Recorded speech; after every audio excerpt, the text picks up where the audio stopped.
Welcome to I Found a Weird Show. I'm Laura, And I'm Lauren.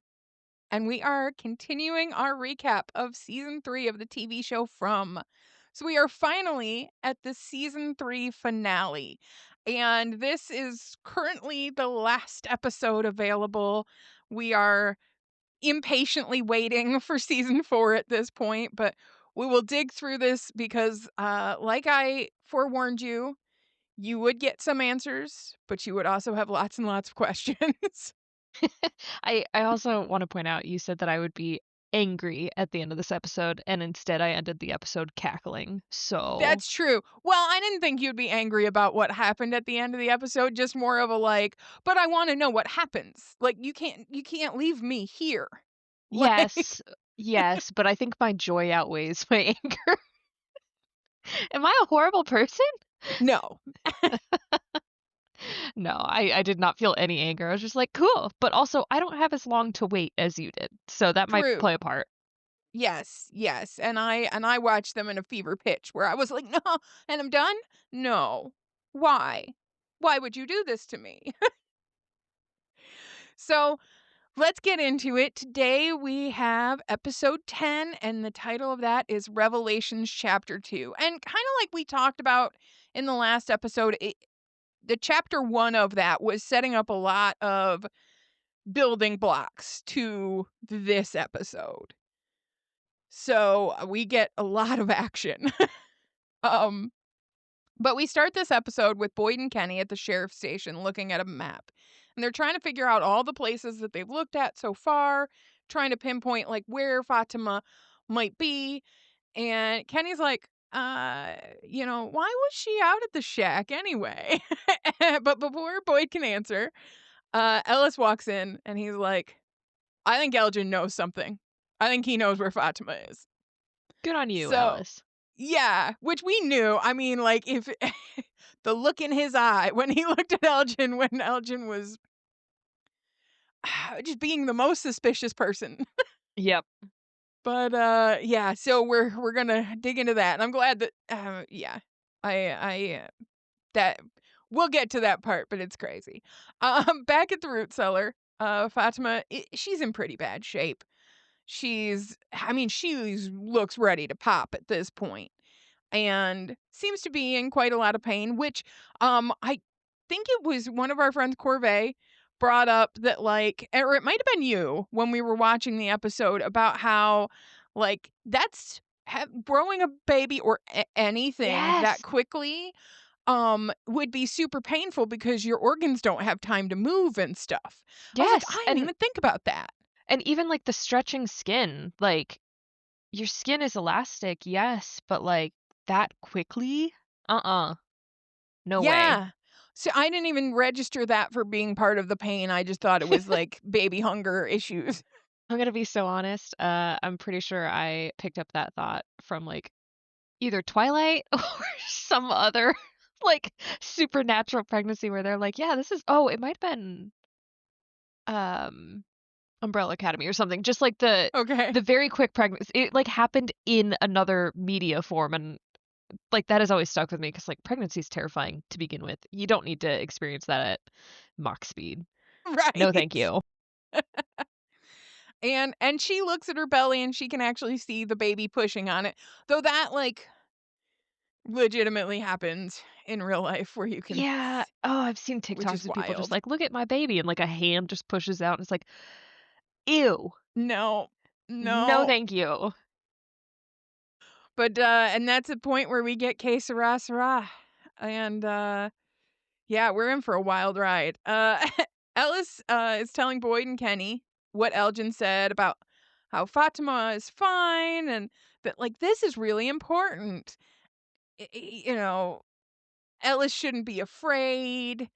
And so Boyd tells him, like, hey, you two go to Colony House and make sure Elgin doesn't leave.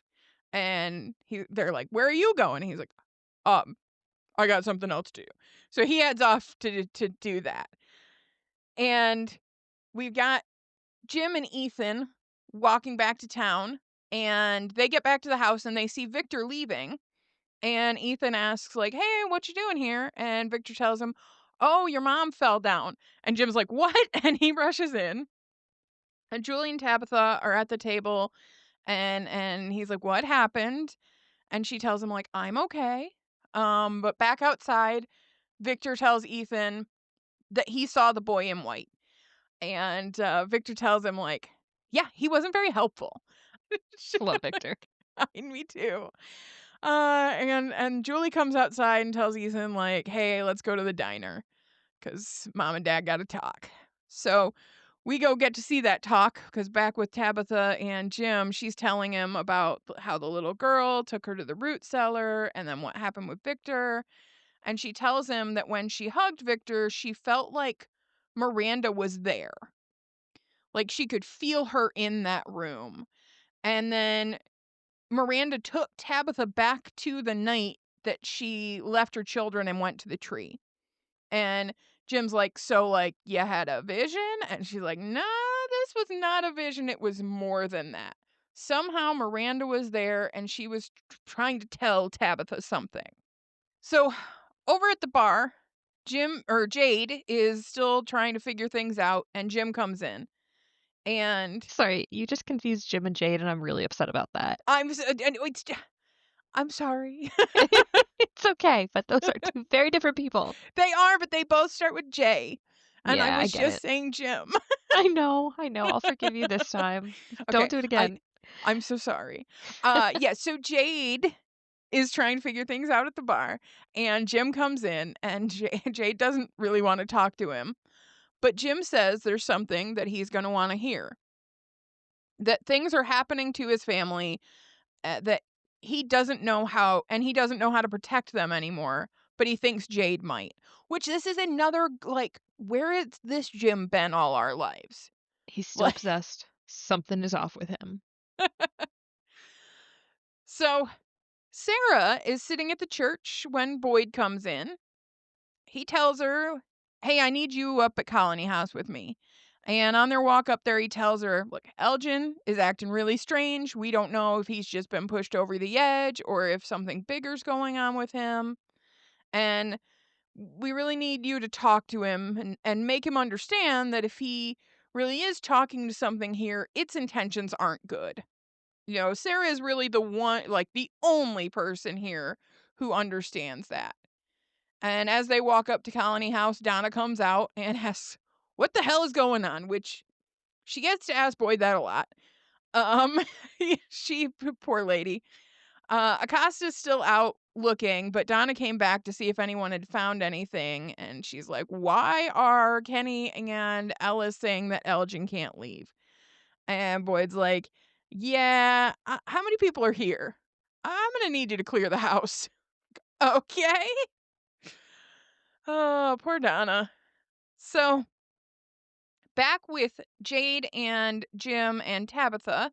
Tabitha is telling Jade what happened and how she saw Miranda, and what happened to Miranda, that she was almost to the tree, and then Smiley came out and did a little jog after her and murdered her. And Jim asks, like, "So Jade, like, this like your visions?" And Jade's like, "No, no, no. My visions aren't like this. Like, it's more like him seeing something that shouldn't be there. Like the day he saw the Civil War soldier. It's not like he went back to the Civil War." And Jade, focuses back on Tabitha and sees, like, you said something interesting, that it felt like Miranda was trying to tell you something. But I do love the support that both of these men are giving Tabitha in this moment, right? Yes. Like, Yeah, there's no doubt from either of them what's like that something has happened. There's no or at like, least no "Oh, you're outward doubt. delusional." Yeah, And which yeah. we'll take. I it's a step in the right direction, but also one thing I wanna point out is, like, when she was telling them about it, what she saw, she didn't tell them that she saw the monster run, and that really Yeah. upset me because, like, that is key information. Like, I would be telling everyone, like, they can run, by the way, just, like, if one's walking at you, just, like, start running just in case. Yeah, we were watching it and you're like, "Tell them they ran." She's like, and they smiled. "What about the running?" I was like, "Use the word run, please." That's the only word I wanna hear out of your mouth right now. Uh, so Jade goes into this thing about the first law of thermodynamics is that energy can neither be created nor destroyed. It can only change from one form to another. And our thoughts, our memories, our souls, if you believe that sort of thing, they're made of energy. And maybe here that energy lingers. And he also points out that whatever it was that Miranda wanted to show Tabitha, those kids also wanted her to see it because the little girl took her to the root cellar. And he asks her, like, hey, where did you see the little girl? And she says, out by Victor's Peach Truck. So they've got their next location to head to. It's just we're all going on a quest in this episode. There are lots Yes, of and I'm here for quests. it. Yes, me too. Back at Colony House, Elgin has packed a bag, and so it looks like he's gonna maybe try to make a break for it. But as he starts heading down the stairs, uh, Donna, Boyd, and Sarah are coming up, and Boyd's like, "Hey, I gotta talk to you." And they head to Donna's room. So we have Donna, Boyd, Kenny, Sarah, and Ellis, and a very, very nervous Elgin. And Boyd's like, "Hey, take a seat." And he does ask Kenny to leave to watch the door for him. And Boyd starts looking through Elgin's bag and saying, "Oh, you got some supplies for a couple days packed here. Like, where are you going?" And one of the things he picks up is that creepy camera. So Elgin doesn't answer this, and Boyd flat out asks him, "Do you know where Fatima is?" And Elgin says that she told him not to say anything. He knows how much they all care for her, and Elgin looks at Ellis at this point and says, "When you told me about your mom, I can't even imagine what you're going through. Man, I'd have slapped the piss out of that boy." Yeah. But yeah, Elgin tells him, like, I wanna help, and I don't wanna hurt anybody, and they have to understand what's happening is a good thing. And I love Donna for asking the right questions because she cuts in and she asks him, "When you say she, who is the she that you're talking about?" Right, And because it could have been Fatima herself, like right. yeah. And Elgin says, like, it may sound crazy, but I think she's an angel. Hmm. Flags. Yeah. She's here to help us. Something is happening here beyond our ability to understand, like in the Bible. Where's Father Kotri when you need him? He would have so much to say, I'm sure. Oh, yeah, absolutely. And he said people never really understood then, and they had faith even when it was hard. Fatima's baby is gonna save us all. And Boyd tells him, like, there's no baby. Christy and Marielle did an ultrasound at the clinic, and there was nothing there. Whatever is growing inside her is not a child. And Elgin's like, the angel explained all of that to me. Of course she did. Yeah. And Sarah's like, okay, the day that we met and I told you that I killed my brother? Uh, there were voices here. And they told me that if I killed a little boy, that we'd all get to go home. This place doesn't give, it takes. But Elgin's like, this is different. No one is dying here. Fatima's going to be fine. And Ellis has had enough. And he gets really upset. He says, you don't know that. But Elgin keeps going and reiterating that once the baby's born, we'll all get to go home. And I do have to say, like, in his defense, there is a big difference between kill this person and help this woman have a baby. One is yes. taking life, one is bringing life into the world. So, like, I do see his point of, like, yeah, I'm not killing anybody. I would side eye the giving the lady blood to drink because that would Yeah. that would symbolize to me, like, oh, that's a demon baby. But Yeah. to each their own. No, and I do agree. It is different, but I think that, like, it's different, but it's so similar too at the same It time. is. Yes. So, and I really wish but I again, you couldn't have broke Sarah out of that until she killed her brother, right? You couldn't have Right. broke so it's gonna be incredibly difficult to break Elgin out of this Well, where he has convinced himself of this thing.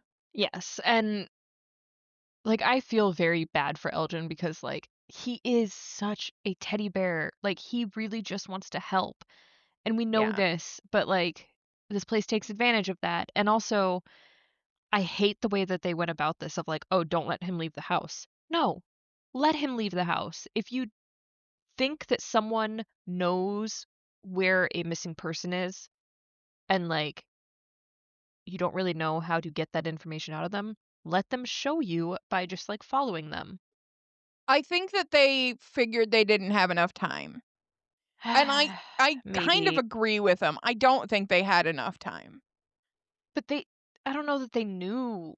I don't think they know that either. I think they're just assuming. Yeah, I would've just been like, "Okay, we know that there's not an actual baby," so, like and they don't know that, like, it's sped up, so they're like, "Okay, she's probably just somewhere hidden." I don't know, I would've just been, like, weighing the time of, like, how long is it gonna take to break him to get this information out? Just assuming that he's not gonna be like, "Oh, you caught me. Ha here she is." Yeah. And, oh, he's probably gonna go check on her because, like, obviously she still needs to eat, drink, whatever, so, I Yeah, don't know. I don't know. I think I understand where you're coming from. I probably would have went the same way they did. Not the full same way they did, but like the asking the questions. I think I would've followed for, like, a few hours, and then if he hadn't gone somewhere, then I would've been like, "Alright, let's try the Yeah. direct route." No, that's fair. But Donna cuts in and says, even if Fatima is pregnant, that's like still months away. Elgin's like, no, no, no. It's grown. You should see Fatima's belly. And Ellis is like, nope. And he jumps over and he grabs Elgin and he starts yelling in his face. But Boyd and Donna pull him off.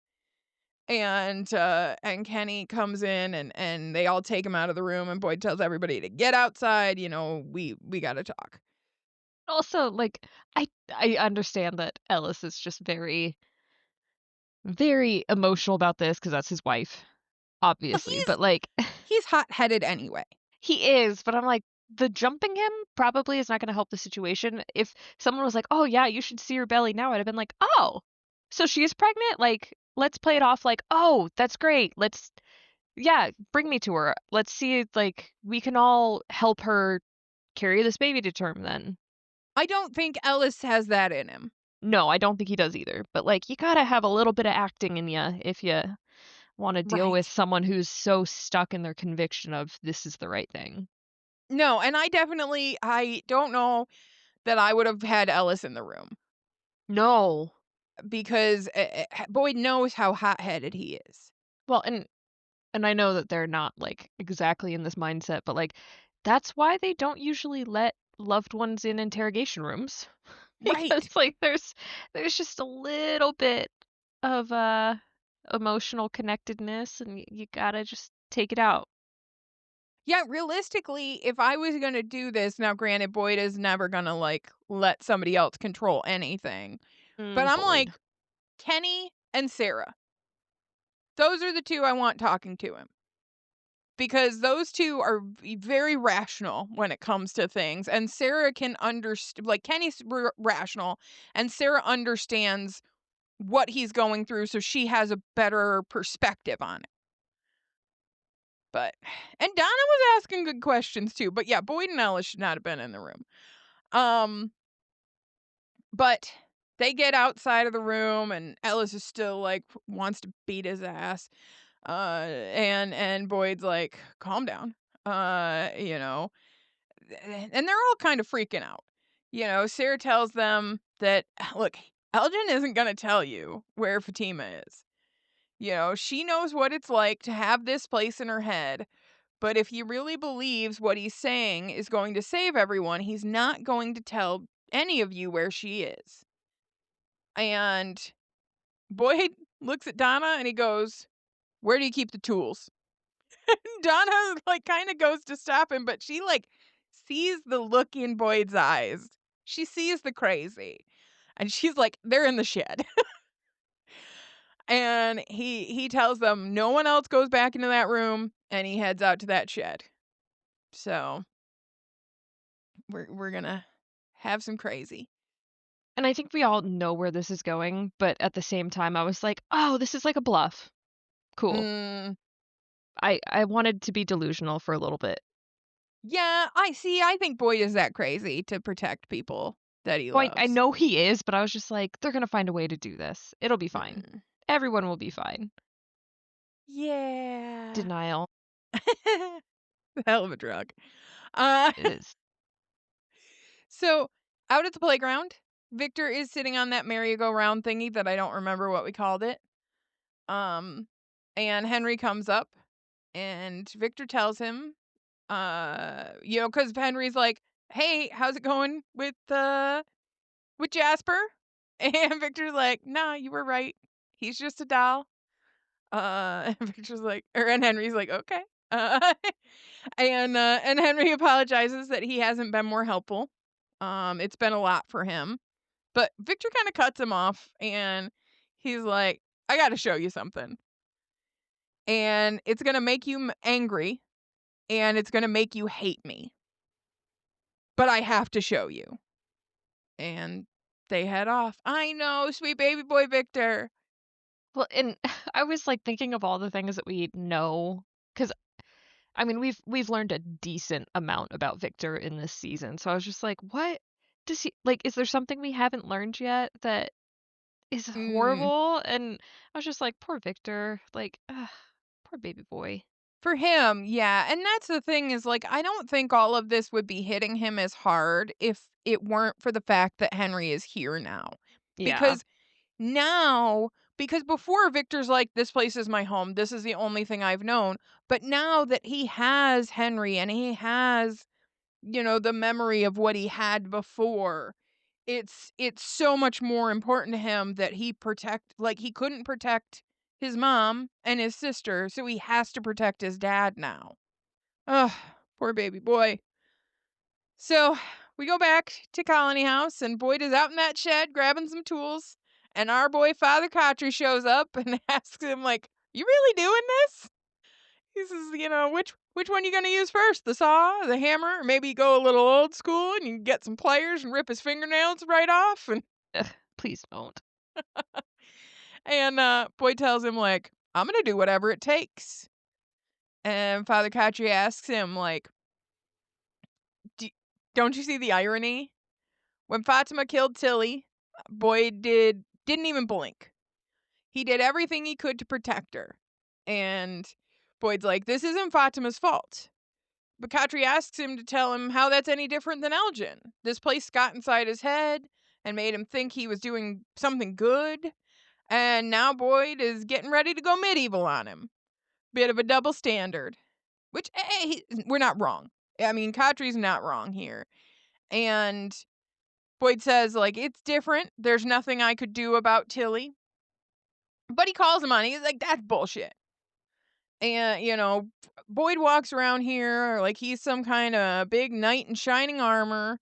But when push comes to shove, he's no different than anyone else. Protect what's yours and fuck anyone who gets in your way.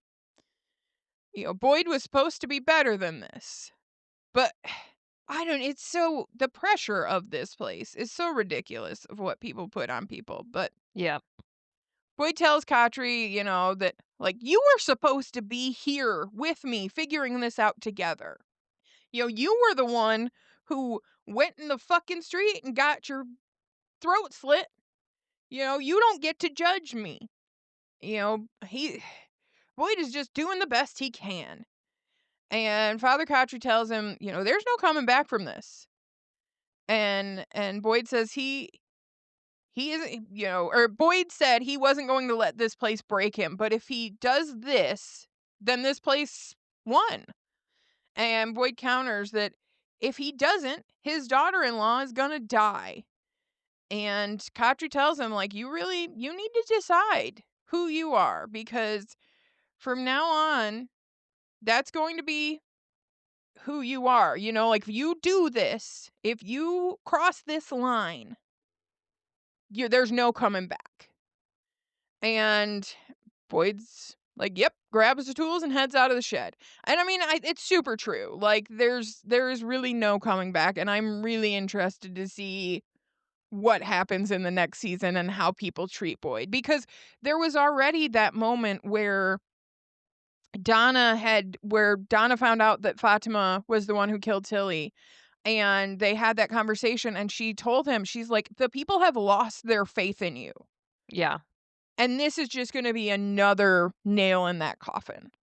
Well, and this has been coming for a while because, like, even since the beginning of the show, he has just been making decision after decision that has just snowballed into Yeah.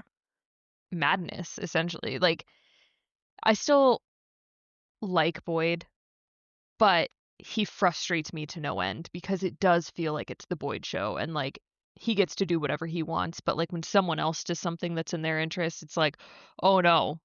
Like, that person is not acting in the interest of the town." It's like, "Well, you're kind of a hypocrite there, buddy." Right. And, like, his everything that he does has a consequence, and he just doesn't seem to care about the consequence in the moment. Yeah. It's just, like, this cycle that drives me insane of, like, "Oh, I've gotta save everyone. Oops, I hurt everyone. I'm awful. I've gotta save everyone again." It's like, "Boyd, come on." Yeah. Yeah, and that's the thing, it's like, no, we all need to work together here. Yes. And Boyd just it's the same thing Jim was doing, where it's like, "I'm the hero." You look, man, I get it, you are a main character on a show, but you, like, you can't be the main character, you know? Like, you have to Yeah. be able to work with other people. Ugh. Yes. Yeah, Yeah, so and sorry, I was just gonna that's say, I okay. think you had said it last time of, like, he keeps telling people things only because he gets caught in it and Yes. keeps saying, like, "Oh, I was going to tell you this. Oh, I was going" No, you were not.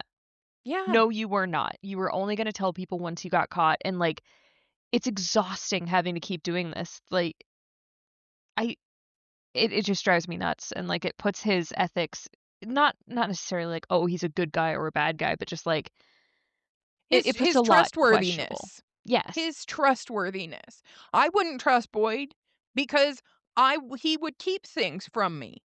Right. And he Yeah. thinks that his moral compass is the only correct one when it's like, "No, you're being manipulated more than anyone else here." Like, sure, Right. you're not hearing these voices that, Sarah and Elgin have been hearing, but you were getting manipulated way more than they were, and you were hurting more people than they have, but Yep, you're too blinded absolutely. by it. Absolutely. And that's the thing is like like, and I get it. I've known people like this. I've known a good old military boy who has had a lot of responsibilities and then feels like, they've got to shoulder everything, and they've got to, and like with the positions he's been put in his life has kind of built him for that, right? They sent him Yeah. to these places where it was incredibly hard to survive, and he's made it happen, and that's been all on his shoulders. So I get where it's coming from. I need him to grow. Yeah. And there have been so many characters that have grown, and, like, it hurts me to say this, but, like, even Jim in the last couple episodes has shown growth. Yeah. But Boyd hasn't. I haven't seen any actual growth from him. He keeps acting like he's learning things, but then he keeps doing the exact same thing over and over again. Right. Right. So back at the root cellar, Fatima is banging on the door and screaming for help. And she picks up one of the bottles, or one of the blood jars, and throws it against the wall, and it smashes. And then she picks up one of the broken pieces of glass, and I think she's thinking about doing something. It's not Well, good. and I was very nervous because she's barefoot, and I'm like, "There's a bunch of Yeah. shattered glass on the ground right now, like, I don't like this. This makes me very Well, stressed out." she's not barefoot. She's got those socks on because they traumatize you later. Yeah, they do oh my god, yes! Ah, sucks. Yeah, that was gross. We'll get there. Ugh. Yeah, I'm so glad I could remember and traumatize you again. Yes, thank you so much, I You're appreciate it. welcome. Jim, and Jade, Jim, and Tabitha are headed out to Victor's Peach Truck, and Jade is telling them that the only thing tying together all of the crazy that they seen has one point of overlap in all their Venn diagrams of crazy, and it's the children. And Jim is a bit surprised to hear that Jade has seen the children too. But he explains, "Yeah, I saw him in the cavern." And he tells him about the vision of the kids laying on the slabs and on Cooey and the symbol and the roots. And we're piecing together things that people are saying. So and then Tabitha at that point, she's like, "Oh, the roots of the trees." And then she tells him that Victor heard the boy in white say that when the children were on the stones, they poured their hopes into the roots that made the symbol, and then those roots became the tree. And Jim's like, "The bottle tree?"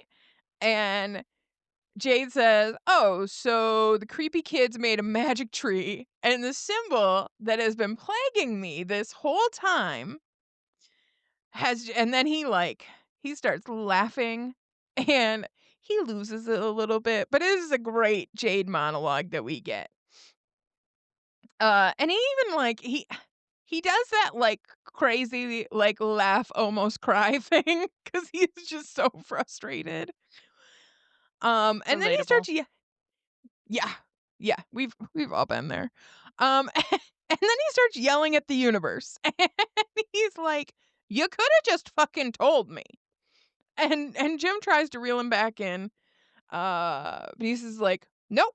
I'm sick and tired of being dicked around. If they really wanted our help, like if it was something like that they needed to understand, then they could have done a little better because we're not getting it." And he taps his forehead and he's like, "Message not fucking received." So we're gonna sit here and we're gonna wait. And when they decide they have something more to say than fucking on Cooey, they know where to find us. And then he goes and he sits and he pouts a little bit. And Jim asks him, like, "You feel any better now?" And Jake says, "No, not really." Yeah. No, I mean, that's look, valid crash out. Oh, absolutely. But I do love, again, this group right here of people are really good at sharing information, and I love it. Yes. They have finally learned how to share. Yeah. No, this is great. Back at the clinic, Randall is doing some chin ups on the monkey bars outside, and he hears the cicadas again. And he ends up ripping the bandage off his face, and that is a nasty, nasty scar he's gonna have. Oh, yeah, but Oof. also kinda badass. Right? Oh yeah, once that heals, you're gonna look cool. Um, but he heads over to the ambulance, and Christy and Marielle are inside. And Marielle is checking Christy's foot because it's still super messed up from the bear trap. And she tells her you need to try to rest some more so it heals. And but Christy wants to go help find Fatima. And then Christy asks Marielle, "Why were you so quiet last night after they brought Julie in?" But she doesn't get to answer because they're interrupted by Randall over at the supply cabinets. And he's like, "Hey, where did the new stuff from the ambulance go?" Because he's like, "It's in the cabinets." He's like, "Not the medicine, the equipment. Where did you put the equipment?" And they say, "Oh, there's a supply closet downstairs." And Randall takes off. And And why didn't they have a question of, like, "What are you looking for? yeah, What do you need?" why? Yeah. Oh, yeah. I wouldn't have told him until I got that first answered. Absolutely. But Marielle does go after him, but not quite yet. He's hearing those cicadas and he's digging through one of the bags in there and he finds a defibrillator. And he grabs it and he takes it over into his bedroom area and turns it on and he gets it ready to shock and he puts one of the paddles up to his head. And Marielle comes in just in time to turn it off and ends up knocking him to the ground. And Randall just is like, "I'm just trying to make it stop." And she manages to calm him down and she comforts him and she's like, "You're not alone." But, yeah, dude was about to, like, kill himself. I mean, and that I mean, we've seen him be in a lot of pain, but, like, there's no question now how severe that pain is Right. and how, like, awful the cicadas are for him, which it's really crazy to see the different reactions to it because, like, Julie said that she doesn't really get the cicadas anymore, but she just hears screaming all the time, which that's That fun. would be horrible in its own right. Yeah. And then Randall gets his cicadas, and we have no clue what's going on with Marielle yet. But we do know, I mean, there's gotta be something. You don't Yeah, come there's out of gotta be that something, but unscathed. she is hiding it well. Yeah, she's too normal. But back at Colony House, Boyd comes in with the bag, and he tells them no one comes upstairs. Ellis tries to argue, but Boyd puts his foot down and says that what happens next, that's on me. And Kenny, uh is upstairs and he's guarding the door and Boyd tells him, "Hey, go downstairs." But Kenny says like, "Maybe we could try talking to him again. He's a good kid and there's got to be another way to do this." But Boyd says, "Fatima is out there and she's running out of time." And I do think that so maybe the thing that is pushing Boyd to this instead of the possibility of like following is what the voices told Sarah that they're not going to find her in time. So I think he is like there's this Yeah, clock ticking for him, right? I Where guess. I don't know. But and him saying to them like, "Oh, I'm gonna do this so that you guys don't have this on you." That's not true because them stepping aside and letting him do this is still the same as doing it themselves. Maybe not like the exact same, but like they're condoning it. right. That's gonna weigh on them for the rest of their lives. Yep. Yep. That is very true. And that is people are going to look at them a certain way too. This is not just on Boyd. Nope, you're absolutely right. But Boyd goes into the room with Elgin, and Elgin's like, "Hey, I'm sorry, I can't tell you." And Boyd says, "I get it. You do what you need to do. Now I'm gonna do what I need to do." And he starts setting up a little torture table. And the camera takes a picture. And Elgin says, "Oh, that's how she sends me messages. I think she's trying to talk to you." And so Boyd goes over and he picks it up, and it is a picture of a house. And something about that really affects Boyd. But we will learn about that soon. But it's interesting though that it happened while somebody else was there. So back with Victor and Henry, Victor has taken him away from any place that we've been before, and there are some painted rocks on the ground. And Victor says, like, "I tried to make them pretty, um, like she would want, and this is where I buried mom." And Henry, like, this is a blow, right? He's just taken aback. I don't even think that he's thought of this at this Yep. point. Well, and I was like, "Shit, that's a big thing to just be like, I'm gonna show you something. Here's the body of your dead wife." Like, "Oh, Yeah. okay. Well, and Shit." I think that and we kind of see it in a moment that Victor is really trying to push him away Yeah, because absolutely. because Victor thinks that he's the reason why all of this has happened. So he's trying to be like, "I'm protecting you by keeping you away from me." And there's another painted rock. And we figure out that that's Eloise. And Henry kind of asks, like, because Victor goes over to that rock, because like Henry like drops down, touches the rock that's Miranda's, and is just kind of really emotional. And then the other rock's there, and he's like, "Is that Eloise?" And Victor says, "I think so. All I found were pieces. She was so Mm. small, there wasn't much left." Oh, That's devastating. that is that's awful. But also, Eh, I don't think it was her. okay. I like this. I also agree with that theory. Um, but we'll talk about that. Uh, but Victor says, it's my fault. And this kind of brings Henry out of his grief a little bit, right? And Victor tells him, you know, I thought that Jasper told Christopher secrets, but it wasn't Jasper, it was the boy in white.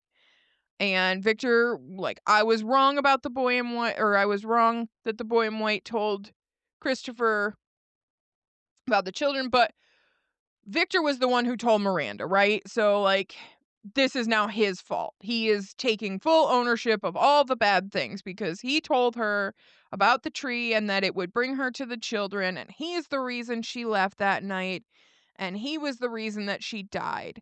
If he just wouldn't have said anything, they'd still be here, and Eloise would still be here. But Henry tells Victor, like, no, you were just a boy. And Victor says, I should have died that night too. And that you should just pretend that I did. You don't have to be my dad anymore. And Henry gets up because Victor starts to walk away and he calls out to him and he says, like, stop. But like Victor's keep going. Henry grabs him and he says, don't you ever say that again. I'm your dad, and I will never stop being your dad. Miranda did what she did because she loved you. She was trying to protect you, and that's now my job. And they hug, and it's another amazing father-son moment with Henry and Victor. Henry is best dad. Best dad. Oh, I'm not crying, you're crying. Oh man, and Victor needed that so bad because like he very much was just like I'm awful. I'm the worst thing ever. I'm the reason that everything bad ever happened. And I understand why he feels that way, but he's not right. Yeah, like Yeah. it but it's easier to blame yourself for things.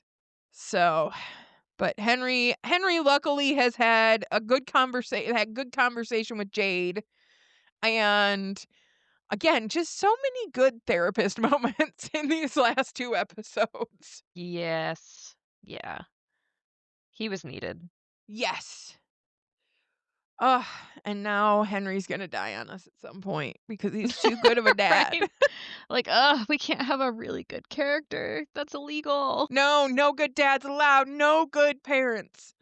Um, back at the, peach truck, Jim, Jade, and Tabitha are looking around, and they're talking about the numbers again, and Jim asks, like, "How do we know the numbers mean anything?" Or, that they're like, "How did they get put there?" Maybe they're somebody's delusion, and Tabitha says, "No, Miranda knew those bottles were important. Why else would she build a replica in her backyard? Has to be something here." And Jim's like, "Okay, so there's 10 numbers, right? And 2 are backwards?" And Jade says, "Yes, the 2 and the 7s." And Jim says, "Great, so that means there's 12 numbers." And Jade's like, "No, believe me, I have tried every numerical, astronomical, astrological, Babylonian, 12 numbers or 12-point numerical cipher I can imagine. The zodiac, the months of the year, fucking eggs in a carton. I've bent over backwards, twisting it into some version of Fibonacci sequence."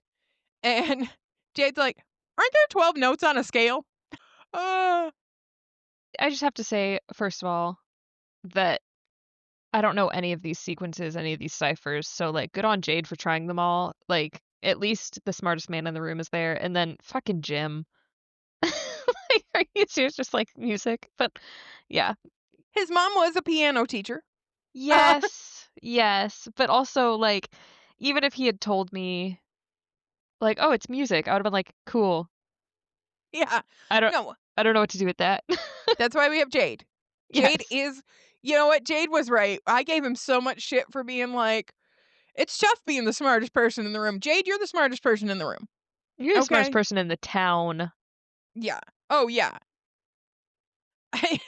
There's no way. I would have no clue what to do with those numbers. Nope.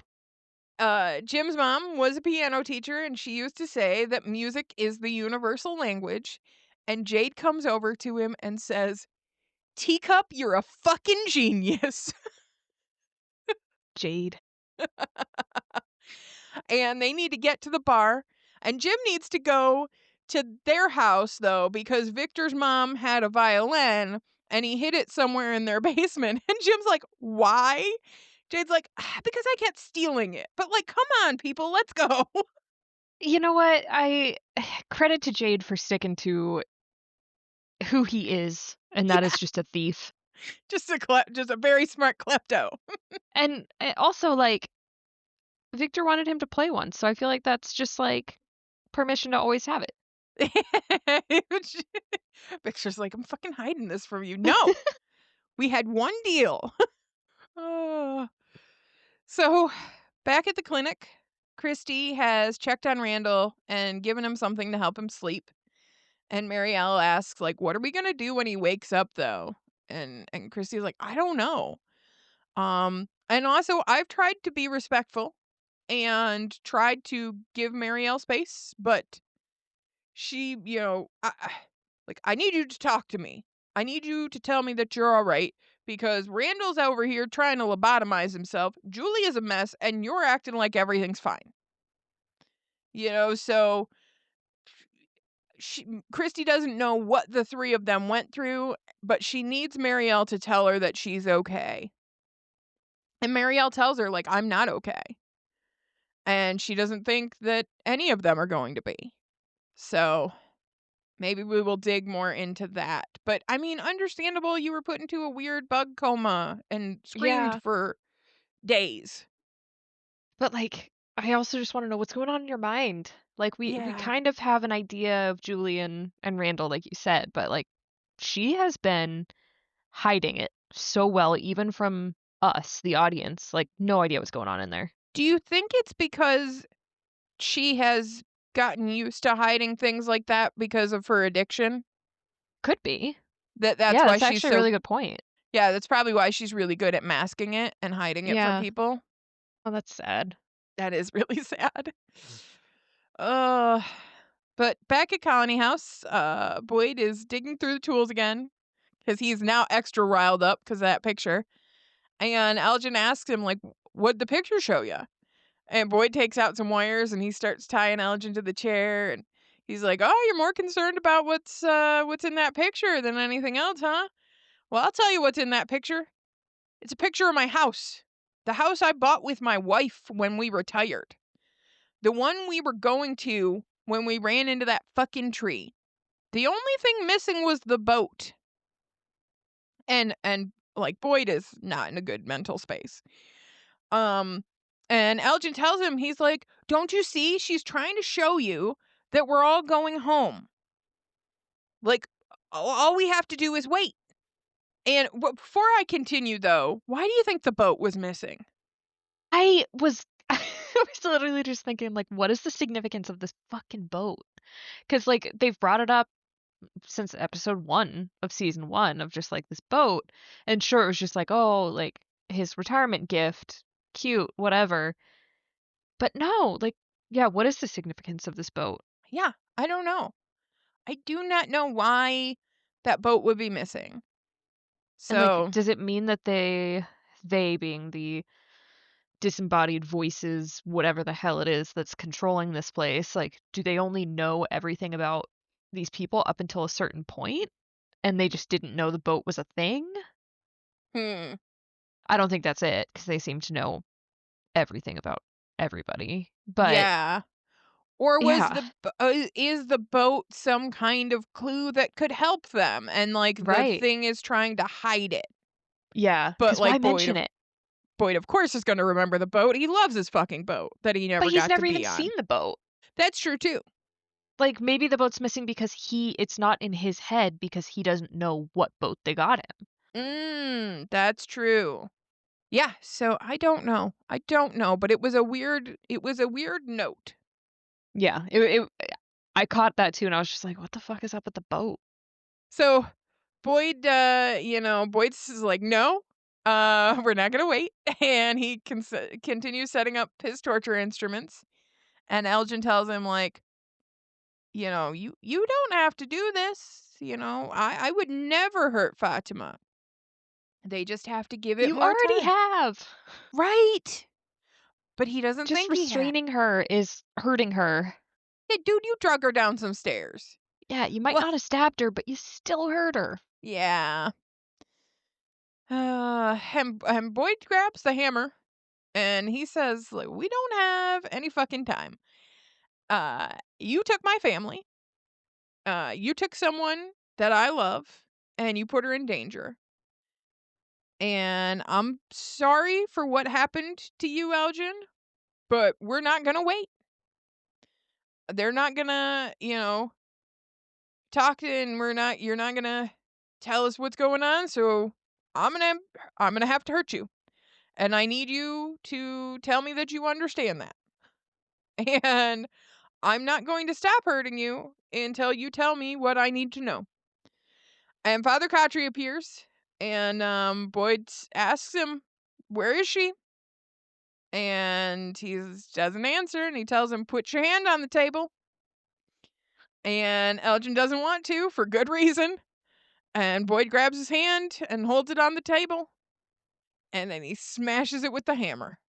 One thing that stood out to me, like, yes, Father Khatri was there, but when Boyd was asking, "Where is she?" He looked at Father Khatri the first Yeah, time, and then he looked at Elgin the second time, but then when he asked for the third and final time, he looked again at Father Khatri. yeah. So, I was kinda like, is he asking this place to tell him? 'Cause Mm, or is he just trying to stare, like, his inner conscious down and be like, "I can do this. Like, this is what I have to do." that's a really good point. Yeah, because that's the thing is, like, we've seen that. I feel like I don't know. It's so confusing sometimes. I feel like Father Khatri is not this place. I feel like it is Boyd's delusion, right?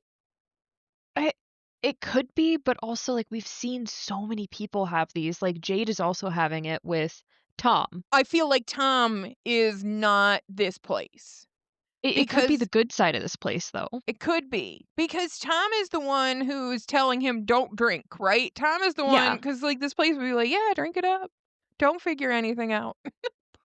Yeah, I think that there's, like, they've hinted at there's good stuff here as well, and, like, we just Yeah, haven't seen that much of it, so I'm like, "You know what? Maybe this is the good stuff that we see of, like, maybe it is also their subconscious, but this place is manifesting it for them." I don't know. right, I feel like they've gotta actually be there, but, like, I don't think it's actual Tom or actual Khatri. No, I think yeah. it's something using their likeness, but or maybe it is because maybe Abby was talking to Sarah. I Mm. don't know. Well, I'm but going back and forth. Abby has shown up to Boyd, and I don't think that's been Abby. No. No, I don't either. But, like, there could just be Abby's there and then something else is using her likeness to fuck with him. Yeah, so which definitely calls into question the other one. But like Jade said, oh god, the first law of thermodynamics, I think, not looking at my note, Yes. is that, like, like, maybe the energy, like, it can't be created or, destroyed, so maybe the energy, the souls, memories, all that stuff stays here, and maybe they are still here. I don't know. Yeah, I don't know anything. This show I don't makes me question everything. yeah. I don't know either. In my head canon, I choose to believe that that is Father Khatri who is communicate like or like a good entity. Anytime we see Yes. Father Khatri or anytime we see Tom, that is a good thing. Yes. I'm with you there. I don't know if it's just because I want that, but so far they haven't said anything that's been like, "Oh, they're bad," to me. Right. They've been helpful. Yes. And genuinely helpful. Like, there's not a bad side of, like, "Stop drinking so much. We need your brain so that you can actually do stuff." Yeah. So downstairs, Sarah, Donna, Kenny, and Ellis can hear the screaming, and they're all like, "Ugh." And Acosta comes in and asks, about Fatima, and she hears the screaming too. We do learn her first name, it's Danny. because as she's going to run up the stairs, Kenny kind of tries to grab at her and be like, "Danny, stop." But I'm still gonna call her Acosta because too used to it now. Yep, and Uh, Danny's a good name. We don't need to use it for someone like her right now. we'll see next season how you do. Um, but she runs up the stairs and she barges into the room and she sees Boyd torturing Elgin, and his hand is just destroyed. Um, I mean, it's just lumpy and bumpy and all the little bones. Yeah, like, you can see bone, that's not good. No. And she's like, "What the fuck are you doing?" And Boyd tells her, "Turn around and walk out the door." And she's like, "Nah." I'm like, which I understand her in this moment of like, the fuck is going on here? Like, there's a limit to what I'll turn a blind eye to, and this is not it. Yeah. Yeah, absolutely. And she's like, "What's going on here? You better explain it to me." And Boyd tells everyone, "Get downstairs." So back at the bar, they're looking at the numbers again, and Jade tells Tabitha to look at it like any composition. And again, Jade is too fucking smart because like I would not know what to do with any of this. Um and he's like, we got to try to figure out what's a chord and what's a melody.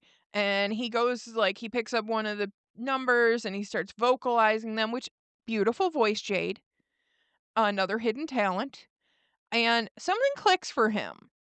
And he starts putting the numbers in order. And Jim comes back in with the violin, and he can hear Jade vocalizing, and he's like, "What song is that?" And Jade's like, "I've never heard it before, but I just looked at the numbers and I could just hear the music." And Jim's like, why don't you stop?"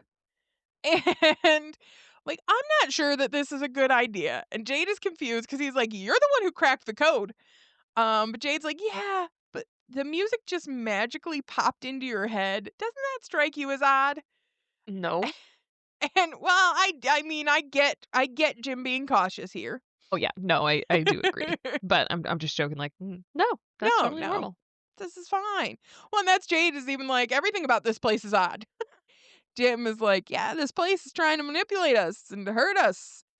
And which I think it has done that a lot more to him than it has to Jade. Even though Jade has the visions and all that stuff, like the phone calls from Thomas, all of that stuff has very much been a manipulation directed at Jim. So he really understands how this place is trying to manipulate them. But Jade asks him like, how's playing a song gonna hurt anybody? And Jim's like, "Do you not remember the haunted music box? And how that nearly killed everybody? Or maybe those weird jukeboxes in the diners that just magically turn on by themselves." And I hate agreeing with Jim, but it's like, "Yeah, it's used music against us before. Maybe we shouldn't." Yeah, yeah, yeah, yeah. No, I agree. Again, these are the only 2 episodes where I'm like, "You know what, Jim? I'm okay with you." But Jade says, "What are we supposed to do? Just ignore this? Forget about it?" And Tabitha's like, "No, we can't do that." And she's, "Maybe we shouldn't play it here in town just to be safe." And Jade says, like, "I'm not sure going to the woods will do any good because I don't know the blast radius on an evil song." And Tabitha says, "We should probably go play it out by the bottle tree because that's where the numbers were." Which is a great idea. That's like super smart. Um, Back in the root cellar, Fatima takes that piece of glass and she puts it to her belly and she starts to cut herself. And Lauren was freaking out and being like, "Oh, couldn't do it. Could not do it." Like, I just think she is so much stronger than me because I just don't do pain, so I'd have been like, I Mm, can't do this." Like, I understand why she wants to, but I could not actively slice my own stomach open. yeah, no, that's fair. I don't know. I think I'm okay with pain. So like might have been able to do it, but I would have to have been in Crazy. a crazy mindset. I've I'm the kind of person who like will dig splinters out of my finger with an X-Acto knife if I have to. Like Okay, yeah, yeah, I'm good with that pain. I mean, I've got a high pain tolerance, but that does not mean that I would, like, go out of my way to cause myself pain. Ah, that's true. I don't know. You've got a demon baby growing in you. I guess. I guess. Yeah, I don't know. It's a tough one. I can't say what I would do in Fatima's situation. But the kimono lady shows up and she tells her to stop and she grabs the glass and she puts it up to Fatima's throat. And then she tells her it's coming. And Fatima's water breaks all over those socks. And it's really, really gross. How dare they do this to us? So I I can take the body horror, I can't take the wet socks. Oh my fair. god, that had me, like, gagging. Uh, so back at the diner, people are eating, and Julie and Ethan are in a booth. And Ethan asks, like, what if they forget what Tien Chen was like? He doesn't want to forget what she was like. And Julie tells him, like, you won't. Why would you think that? And Ethan says, well, because I'm starting to forget what Thomas was like.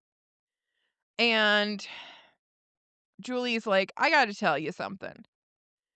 And she tells him about what happened to her when they were at the ruins and that she doesn't think that it was just a dream. Like, she thinks she actually went somewhere. She walked in and she kind of, she's like, I kind of time traveled. And Ethan tells her, you're a story walker, someone who can visit chapters of the story that already happened. And she asks him, like, if she can go back to the ruin, or like if she goes back to the ruins, does he think she could do it again? And if this is real, then maybe she can change things, that they can save Tien Chen and maybe even save Thomas. But Ethan tells her, like, it nope, doesn't work that way. You can visit the chapters, but you can't change them. No one can change a story once it's been told. I love that Ethan's just like a all-knowing, like, time travel genius right now. Yeah, there's a few things in this season where, like, I normally can get behind Ethan, but th- you're at a threshold and you're a story walker are two where I'm like, you are a child. You, Threshold one, but the Story Walker one, I'm like, first of all, even if you're going off of, like, what you know from movies, books that you've read about time travel, there are so many different theories on, like, how it works. How do you know for sure that you're the one that you're talking about right now is the absolute? yeah, yeah. It's a little on the nose, and I just am like, I don't know. This one is unrealistic for me. Well, I would have appreciated if he was just, like, a little bit hesitant about it or just, like, not 100% confident that he knew exactly what it was. Right. Or like if he even would have said, "Oh, it's like this character in the Chromonocle." Or Yeah. maybe you're like this character in the Chromonocle. Not so like black and white. This is what Yep. it is. Yeah, I He's too agree. absolute in it. Yep. So, but that I'm sure will play a huge part in things Nah. going forward. I can't imagine her time traveling will have any Yeah, I mean, well, effect. it's a good thing she did go to those ruins, otherwise she wouldn't have gone back in time to give Boyd the rope Mhm. and all the other things, because yeah, no, it's one of those, but again, like, I kind of get it because you can't really change the past, right? Yeah. It is set in stone. If it's already happened, it's already happened. But also, if she hadn't gone back and given him the rope, Boyd would have died in that hole with the worms, and no one would have gotten infected. Well, he wouldn't have even had the wormies. Yep, exactly. It's So, true. is it a good thing? Way to go, Julie. God damn it, Julie, it's all your fault. So back at Colony House, speaking of Boyd, he is telling Acosta, like, it's not what it looks like. And she's like, it looks like you were torturing that kid. It's exactly what it looks like, Yeah, actually. absolutely. What do you mean it's not what it looks like? And they keep arguing, and Sarah leaves the room. And she heads upstairs and she enters the room that Elgin's in. And Elgin tells her, like, "I would tell you if I could, but I can't." And she's like, "Oh, I understand. That first day when I saw you in the church, my heart broke for you because you seemed so sweet and so kind. And Sarah was like that once, and she thinks maybe they're exactly what this place looks for. People who just want to help." And which again, I think I made this joke when we were watching the episode. I'm like, "Well, y'all watch out for me cuz I'm too helpful." You did, and I was like, "Cool, we'll just keep an eye on you." But you would have told us. I would immediately tell you. Are you kidding me? The second something weird happened, the second a voice tried to whisper in my ear, I'd be like, "Yo, hey guys, things are happening." Like, nope. But if I was alone there, if I didn't have you guys with me, like if I didn't have our friends with me, I don't know that I would trust people enough to tell them. That's true. And also, like, if it had something like saying, like, "Oh, if you tell them, this will happen and this will all fall apart," like, I feel like I would have to weigh it a little bit. Yeah. But I mean, I think that it depends. It depends. If I walked in there and I was Sarah and the voices started talking to me, I have no reference of the voices talking to anyone before. Elgin has a little reference to it, right? But Yeah. maybe because they're so bad at sharing information. Yeah. So it's a tough one. But I would tell Victor, but I don't know that Victor would be helpful in this moment. You'd be like, "Don't talk I don't wanna know this." Yeah. And then I'd be like, "Jade, what about you?" And then "Jade!" he'd be like, "Numbers." And I'm like, "None of you were helpful." Be like, "Jade, darling, help me, please." Yeah. And then I'd go talk to Donna because I need an adultier adult, Yes, and she always. might be helpful. Depends on what kind of crazy she's dealing with in the moment. But Elgin asks her, like, "Can you tell Boyd to stop? He'll listen to you." And we just need to wait a little longer. But Sarah says that, Fatima could die, and she knows that he thinks he's saving everyone. She goes over to that torture table and she tells, Elgin that Boyd doesn't understand how far he needs to go to make you tell him. And she picks up a screwdriver and she goes on, says, "Boyd is a good man, and this place has taken so much from him, and she won't let it take his soul, but she's already given it hers." So, Such a banger line. right? I was like, I love redemption arc Sarah, but she's also really fucked up. She's also scary as hell, Yes, and I Victor was I just right when he Oh, was yeah, like, "You're the scariest person here." Yeah, she is. 'cause, like, I was like, "Oh, she's gonna had her redemption, she's gonna, like, keep her head down." Oh, no. Nope. Nah. No, no. She's leaning into it, and you know what? I'm here for it, and I will say she picked up that screwdriver, and I was like, "Oh, we know she knows how to use one of those, cause like, that's what I think she Yeah, it used was to like an stab." ice picky thing, very screwdriver-esque Yes, is how and she killed Toby. well, and when she picked it up, I was like, "Is she just gonna stab him? Cause like, what how is she gonna use this screwdriver? She's not gonna just kill him the same way she killed Toby, like, she needs information." So I was Right. like, "What the hell is she gonna do with this thing?" She gonna torture him. And downstairs they hear an awful scream, and they all come running up, and Boyd goes in and sees, like, they all see, that Elgin is missing an eye. I did not see that coming, and clearly neither did he, but, like, they showed that and I was like, "What the fuck?" Yeah. And Sarah turns around, she's holding that screwdriver and her arm's all bloody, and there's just a big, like, blood stain all on her sweater and stuff.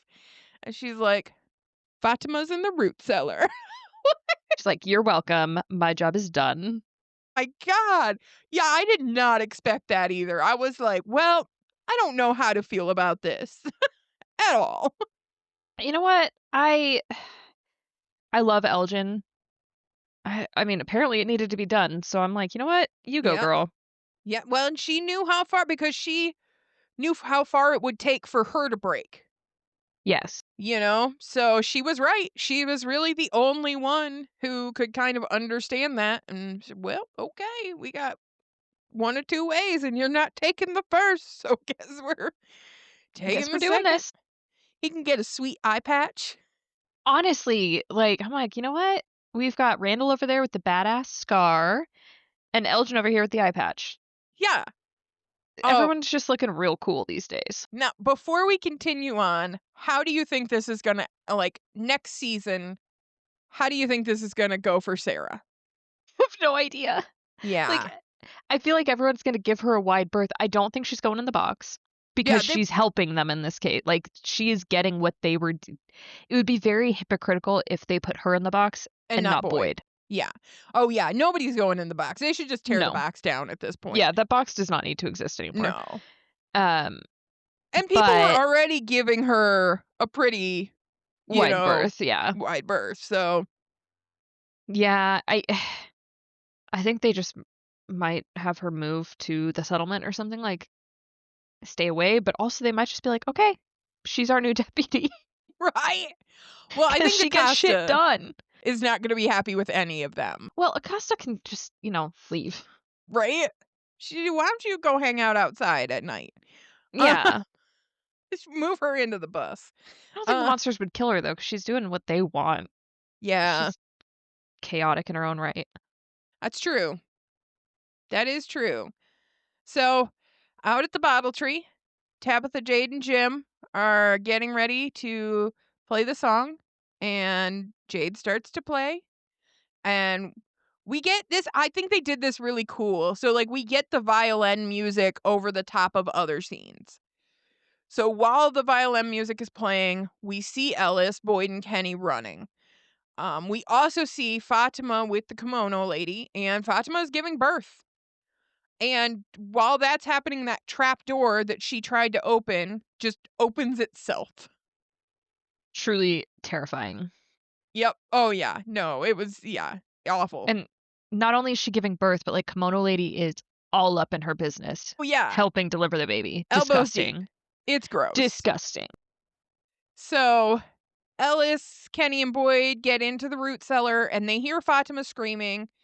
And so they know she's like back behind some doors that they didn't know existed. And the baby is birthed, but it's like really Would you call like that a baby? I no, the weird meat sack is born. Ew. Ugh. Disgusting. Yeah, I don't know what else to call it. But the kimono lady is It's accurate. It it, is a weird meat sack. it is You're a right. weird meat sack. But the kimono lady takes it and she heads down to that she heads down that trap door. And the guys just miss her, but they get in and Fatima is still alive. And she tells them like she took it. She took it down the trap door. And Boyd tells Ellis and Kenny to get Fatima back to Colony House. And he needs to see it. Whatever this is, they're not going to be blindsided by this place again. And he heads down that trap door. And he's like, "I'll be right behind you." No, you won't. Yeah, Um, you're going the wrong direction. Don't don't lie. say shit. And but it's part of the tunnels. So like it goes down to the tunnels. So back at the Bottle Tree, the children have shown up. And Tabitha and Jade can see them, but Jim cannot. And Tabitha tells Jade, like, keep playing. And one of the children walks up to her. And we still see Boyd down in the tunnels walking. Ellis is upstairs trying to help Fatima. And she tells him, like, I saw them. I saw what they are. Those things that come out at night, like, I saw what they are.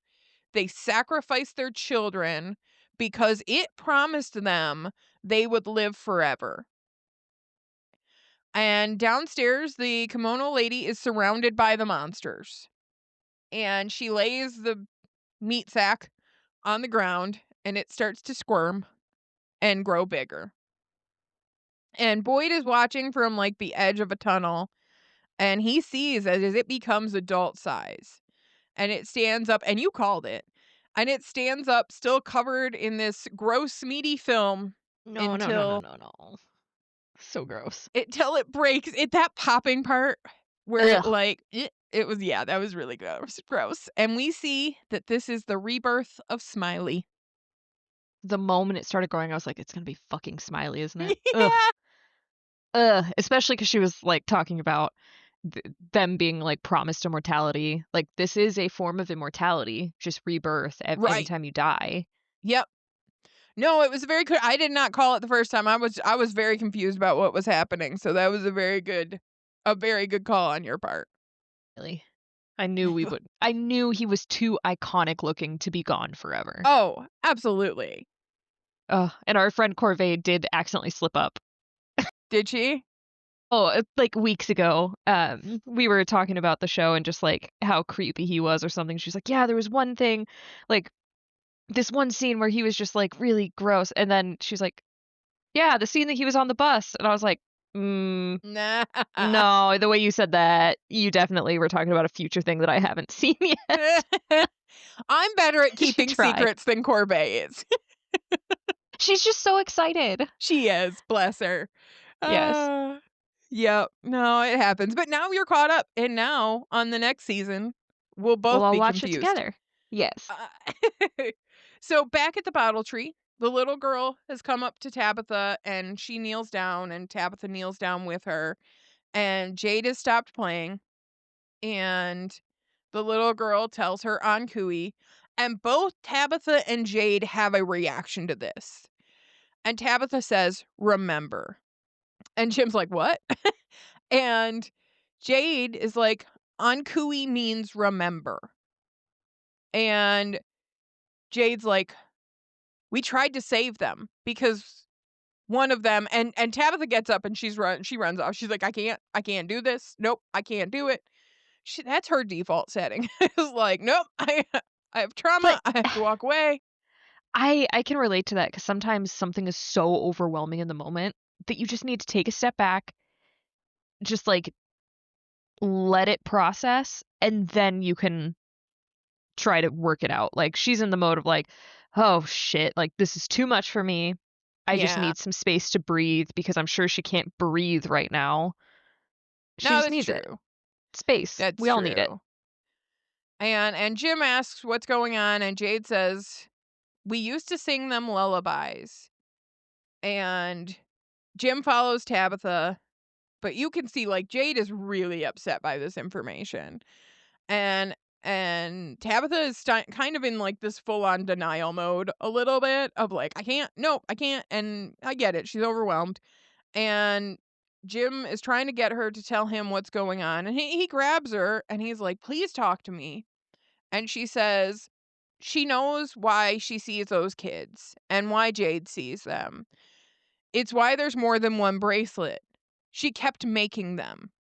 Somewhere deep down she remembered. And Jim is very confused and a little aggro, but, like, he doesn't understand what's going on. He's But concerned. he's concerned. Yeah, no, I mean, it's very fair. Like, we're not back to old Jim for sure. And Tabitha tells him it's because they've been here before, her and Jade. And the reason she felt what Miranda felt is because she was Miranda and Jade was Christopher. They have come back over and over again because they failed the first time. Jade and Tabitha were here in the beginning. They tried to save the children and set them free because one of them was theirs. She was their daughter. And Tabitha tells him, like, "I need some time." And Jim's like, "Yep, you go ahead." And she walks off. And which, like, that's a crazy, just, okay. Just I Beans was don't know. right. Which Uh, part? so Beans mentioned, like, episodes ago, many, many episodes ago, what if this is reincarnation? Oh, yeah, yeah, yeah. Yes. Yeah, she was right. And I was like, "Ooh, I got it. Gotta Zip the shut lip." up, go on mute. Boop. Like, "Oh, Yeah. interesting." Good thought. Maybe. We'll Yeah. see. But, Yeah. I mean, you were right too because you had brought up that it could be cyclical. Like a time loop kinda thing, Yeah. yeah.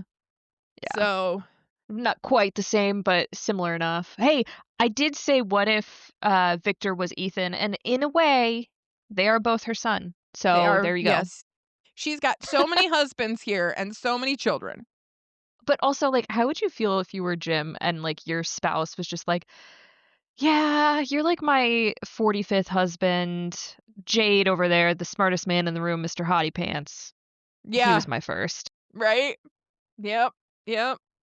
And Henry. I've got an amazing father figure and Yeah, Jade. Mm, I have a harem. Uh, don't need you anymore. We were gonna get divorced anyway. You can go. right? Uh, so we do flashback to him to them in the RV from like the first episode and him saying something or that sometimes he remembers what it was like when it wasn't like this, what it was like before. And Jim is walking like back in our current time, Jim is walking over to the RV and all of a sudden we hear Julie screaming for her dad and asking if he can hear her. And Jim calls out to her and we see that she looks different. So her hair is cut short and she's got these scratches on her face and she just looks a little older.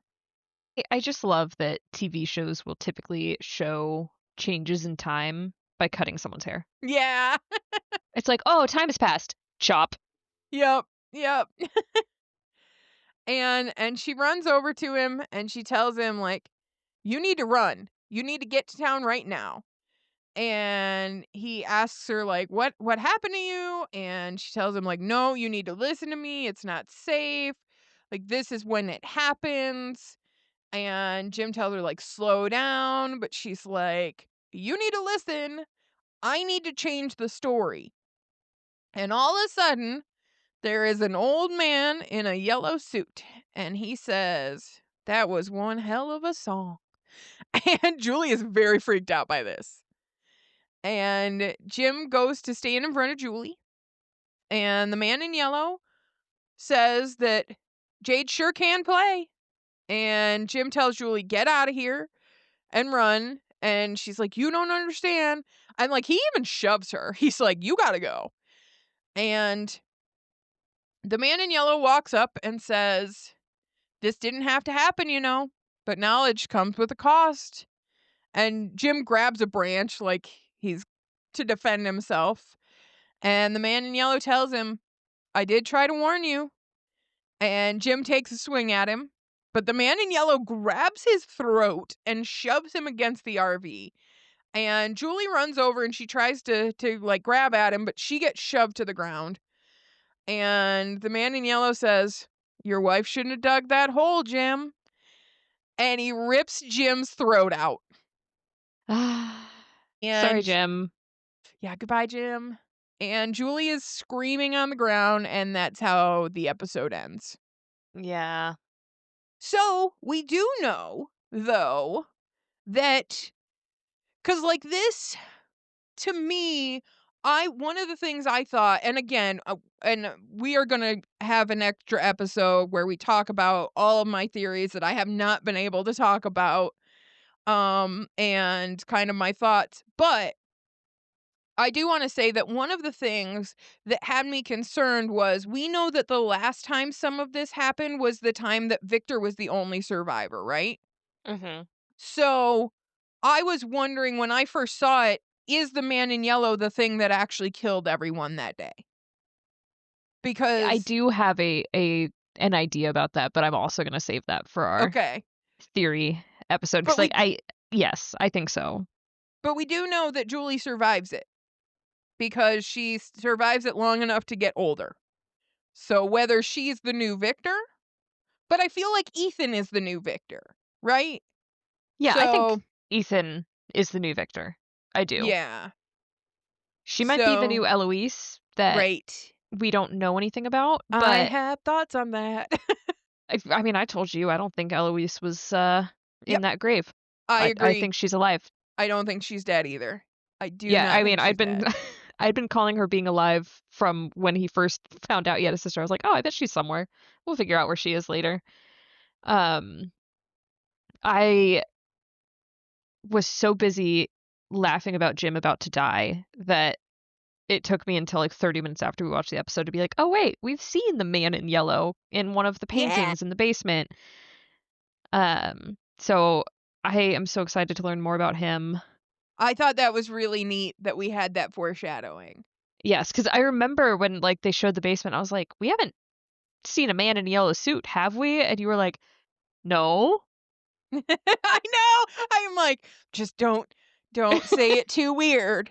Just no, we haven't. Mhm. Uh-huh. Not Yeah. yet. Mm. Yeah. Yeah, because I just was like, "Hmm, that was, like, front and center, so that's gotta be important. We'll figure that Yeah. out later." Um, And then I'm like, look, there were Civil War soldiers too. Mhm. Yeah. yeah, what Just about this other painting about something else distract. that it's definitely important anyway? Yeah,